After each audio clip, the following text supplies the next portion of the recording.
کیسے بن گئے ہیں. آپ اور میں ہم ساری عمر کام کرتے رہیں گے, ہم کبھی سوچ سکتے ہیں کہ اس طرح کی جائیدادیں ہم بنائیں گے؟ نہیں بنا سکتے. تو یہ لوگ کیوں بنائے آ کے؟ پھر ان کو تو آپ کو کوریج ہی نہیں کرنی چاہیے, بیکاز یہی لوگ ہیں ان چیزوں کی جن کا کہ آپ بھی ذکر کر رہے ہیں, جن کا کہ یہ بھی ذکر کر رہے ہیں. یہ ان اداروں کو تباہ کیا انہوں نے, خود جو ہے تو اس میں سے انہوں نے پیسے کمائے, اپنے وفادار لوگوں کو انہوں نے ڈالا, میرٹ کا انہوں نے کوئی وہ نہیں کیا, نظام نہیں رکھا, پورا ڈسٹرائے کر دیا. ایک مورل کلیپس کی طرف لے آئے ہیں, اکنامک کلیپس کی طرف لے آئے. یہ تو ابھی بھی چاہ رہے تھے کہ کووڈ میں ہمیں خدا نخواستہ کامیابی نہ ہو, کہ یہ حکومت سے ہماری جان چھوٹے, بیکاز یہ پہلی دفعہ ایک ایسی حکومت آئی ہے جو کہ ان سے سوال پوچھ رہی ہے کہ آپ سوالات کے جواب دیں.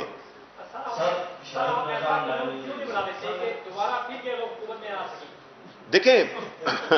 نہیں, بڑا اچھا سوال ہے آپ کا. دیکھیں یہی تو ہے نا کہ جب سارے اداروں کو تباہ کیا ہو ہمارا, دیکھیں ہم نے پولیس کو ریسٹرکچر کرنا ہے. دیکھیں یہ کہنا بڑا آسان ہوتا ہے کہ جی دیکھیں عدالتیں, دیکھیں میں یہ عدالتوں کو یہ بینیفٹ آف ڈاؤٹ, میں خیر کون ہوتا ہوں دینے والا, لیکن جو فیکٹ ہے کہ جو انویسٹیگیشن ہوتی ہے وہ جب عدالت کے پاس جب جاتے ہیں تو وہ کاغذات دیکھتے ہیں, وہ پروف دیکھتے ہیں, وہ کیس کے کو دیکھتے ہیں. اگر اسی میں ہی ساری انویسٹیگیشن پروسیس میں ہی سارا کام غلط ہو تو ظاہر ہے پھر ہم جج کو تو ذمہ دار نہیں ٹھہرا سکتے نا. جج نے تو فیصلہ دینا ہے اسی بنیاد پہ کہ جو اس کے سامنے پیش کیا جائے. تو اس قسم کی جو ویسٹڈ انٹرسٹ ہیں ان کے لوگ موجود ہیں, ہر ادارے میں موجود ہیں, اور وہی روڑے اٹکا رہے ہیں, وہی ان خبروں کو جو ہم اچھا کام کرتے ہیں اس کو بھی ریورس کر دیتے ہیں. پہلے کب تھا کہ جی شوگر رپورٹ پہ کیا ہوا, اس پہ الٹا جو ہے تو ہمارے اس پہ پی آئی اے کے جو پائلٹس تھے اس کا وہ ہمارے پہ, کل جو احساسے ڈکلیئر کرنے کی بات کی الٹا اچھی چیز کو ریکگنائز کرنے کے الٹے ہمارے اوپر. تو یہ وہ ایجنٹس کرتے ہیں جو کہ ان کے ایجنٹس ہیں, اور یہ پیچھے یہی کار فرما ہے کہ آپ جو ہے تو ان کی اچھی چیز کو بھی آپ نیگیٹو لائٹ میں دکھاؤ, بیکاز یہ ان کی مفادات سٹیک پہ ہیں. آپ کا ہمارا کوئی مطلب اللہ کا آسرا ہے ہمارے پہ, ٹھیک ہے, ہمیں اس چیز کی پرواہ نہیں ہے. ان لوگوں کے ایک ان کو پتا ہے کہ انہوں نے کیا کچھ کیا ہوا ہے. یہ اس لیے گھبراتے ہیں, اس لیے اے پی سیز کرتے ہیں, اس لیے کبھی پوسٹرنگ کرتے ہیں, اور بیچ میں ہر ایک جو ہے تو مل رہا ہے کہ جی ہمارا کام ٹھیک کر دو, ہمیں پرواہ نہیں ہے باقیوں کی.